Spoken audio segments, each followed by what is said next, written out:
What if I just stopped this whole haphazard way of living, and I took every decision and I put it through this screen? What's the decision I'm actually making? What are the options? And what are the consequences of those options in 10 minutes, 10 months, and 10 years? I called this idea just so I could get through the day, 10, 10, 10. And I started using it that afternoon. I mean, I went right to work, and I got back to the United States. I was sitting at my desk not very long afterwards. That morning, I had promised the kids I'd be home for dinner. Kids, this is an easy day at work. I'm going to be home. We'll watch Malcolm in the Middle together. We'll do this together. We're going to read together. It's going to be a great night, just the 5 of us. You can count on me being home. Well, around 6 o'clock, my boss comes into my cube, and she said to me, we've had a disaster in the production facility in Tennessee, and I need you to stay late. I had a special skill. We don't need this skill anymore in publishing and coding. And she said, I need you to stay late and recode the magazine so we can publish in Kentucky. And I said, really? How late? I'm dying to stay late. How late? And she said, oh, really late, like 11 o'clock. We'll get dinner. So what I would have done before 10, is I would have said, sure, no problem. Would have called my sister, begged my sister to go over to my house. I would have called the kids, and I would have said, Mommy's going to be home just for a brief dinner. I would have actually driven home at very, very fast, and I would have spent some time with them, driven back, and then, I would have done this whirling dervish deal. Sort of like bringing your kids to Hawaii, right? But instead, I stopped. I said, okay, 2 options here. Stay and do the work, or tell my boss I'm not available. In 10 minutes, it was going to be a bomb. Either way, in 10 minutes, somebody was going to be mad at me. I had to own it. Someone was going to be mad.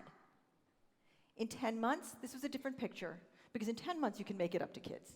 I was an editor. I could work at night. There were weekends. In 10 months, you can actually sort of make up one missed night with children. In 10 months, I might be up for that promotion I so desperately wanted. And this may be different in Finland, but I'll tell you right now, in the United States, lack of availability is the kiss of death. And if you're a working single mom, which I was at that point, it's really the kiss of death. She's not available. She's not available. And then I thought, well, in 10 years, I'm probably going to have the career that I was meant to have anyway, because 10 years, a lot of things happen. And in 10 years, with a divorce and everything else in my life, all 4 of my children will be in therapy, and this is not going to be the deciding factor. So I thought, okay, I am going to stay here. I'm going to call my kids. I'm going to explain it to them. I'm going to explain to them with this exact 10-10-10 methodology. And then I'm going to stay. And I'm going to stay without guilt. And that's what I did. And you know what? Everyone lived just fine. The world didn't end, and the kids weren't that mad, and I was able to make it up to them. And I thought, this idea really works. And so I kept using it. And I didn't talk about it all that much. I just used it. But a lot of people noticed, gee, Suzy, you sort of calmed down, and things are better. And I actually eventually did get promoted to editor, and they told me that they liked the way I made decisions, and everything. I started owning all my decisions using 10-10-10. Well, let's fast forward. Life goes on. I leave the Harvard Business Review, and I end up working for Oprah Winfrey's magazine, O, and I wrote about work-life balance. Ended up writing about this idea. And little did I know that this idea would come to help a lot of people. And it was a very successful idea, and it sort of started something of a small movement of people adopting this, not just working mothers like myself, but a lot of people, men, women, single people, people whose children had grown. And I got so many stories back from people about how 10-10 had helped them make their lives more deliberate. But then I also started getting people asking me one question over and over again. And the question was this: why does it work so well? It's just a device. And it sounds pretty simple when I just explained it up here, right? It's just a simple device. Why does it work so well? Why were all these people telling me, you saved my life, you saved my family? Why was I getting this sort of incredible, intense feedback? So I had to stop and ask myself, well, why does it work so well? And suddenly I realized I know why it works so well. 10-10-10 works so well because it forces you, if you're using it right, to come to terms with what really matters to you. You can use it just as a device. You can sit here in this audience right now, maybe some of you are doing it, 10-10-10ing some decision you've got. But let me tell you how to turn that little strategy into something that will change and transform how you live. And that is if you attach your values to it. If you can come to terms with and get transparent about and admit to yourself what your values are, what you really care about, who you really are, what really matters to you. If you can do that and then do 10-10-10, oh my God, that's when it's transformative. Okay? So let's talk about that just for a minute. Let's talk about what it takes to know what you care about, to know what your personal values are. I think today and in last night in Jack's session and throughout the whole conference, you've heard the word values used a lot, about corporate values, corporate culture, values. But I'm talking about your personal values now. I'm talking about who you really are inside. Because I can tell you, when you're living by your values, you're living an authentic life. And when you're living an authentic life, you're happy. Because there is no such thing as a happy, phony life. There's no such thing as a happy, phony life. Once you're living by your values, really making your decision according to your values, that's when you have the chance for happiness. Authenticity equals happiness. So what 10-10-10 does is it takes you to a place where you, here are my values, here's what I'm really all about, and then you start making decisions with it. Okay, well, how do I know my values? I've heard that question 100 times. Sometimes you just know them. Some of you have known your values since you were little. Some of you are living by your spouse's values or your parents' values. Some of you don't know what your values, struggling to know what your values are. So what I want to leave you with today are 3 questions that I've used over the past 10 years to help people identify their values. And if you can answer these 3 questions, you are so much closer to knowing what your values are. And then I would say take these answers to these questions and try a 10-10-10, because together that's the combination. That's the combination that gets you away from a room in Hawaii with your children running down the hallway screaming your name. Let's just talk about the first question. Fast forward to your 75th birthday. I always stop here because one time Jack and I were in Hawaii and I was in Florida, and I was giving this speech, and Florida has a lot of retirees, and I had to say, fast forward to your 95th birthday. All right, so fast forward to your 75th birthday. What would make you cry from regret? What would make you cry from regret at that event?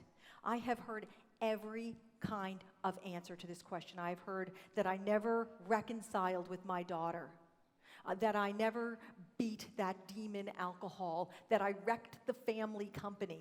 I've heard everything. People have legacy issues that there are unsettled in their hearts. These are, what would make you cry at your 75th birthday? So usually people really think a lot before they answer this question. I've done this question in workshops, and people sit there and you see their eyes sort of go like this.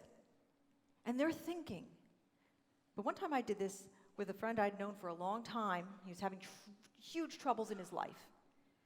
Very, very unhappy. And in fact, when I graduated from college, he was the most likely to succeed. And here we were 20 years later. He was miserably unhappy. He said, okay, fine, I give up. Let's do your 10-10-10 thing. I said, Bob, we have to start right at the beginning.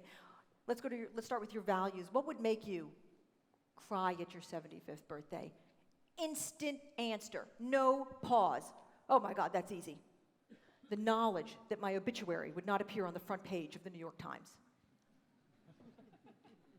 Who cares about that? Is there anybody? I hope I'm not offending anybody. I don't actually care where my obituary appears. So he really instantly knew. What was his value? What is that? If your biggest concern about what you would be crying about at your 75th birthday is that you're not going to be famous. Fame really mattered to him. And it's an interesting question. And it really was immediately almost very revealing about why he was so unhappy. Why? Because at the time he was working as a lobbyist in Washington. And if you're a lobbyist in Washington and you have an obituary on the front page of the New York Times, it means you've been in jail. So he was in the wrong field. He was working in a job where actually being very unknown was incredibly important. But really what mattered to him, now before he sounds like a total jerk, I want to add that he came from a well-known family. His father was famous, and I think there were identity issues wrapped up in that, so he wasn't a terrible person. But I will tell you this, his values were revealed in that question. So ask yourself, what would make you cry at your 75th birthday? What does it say about the legacy you want to leave behind?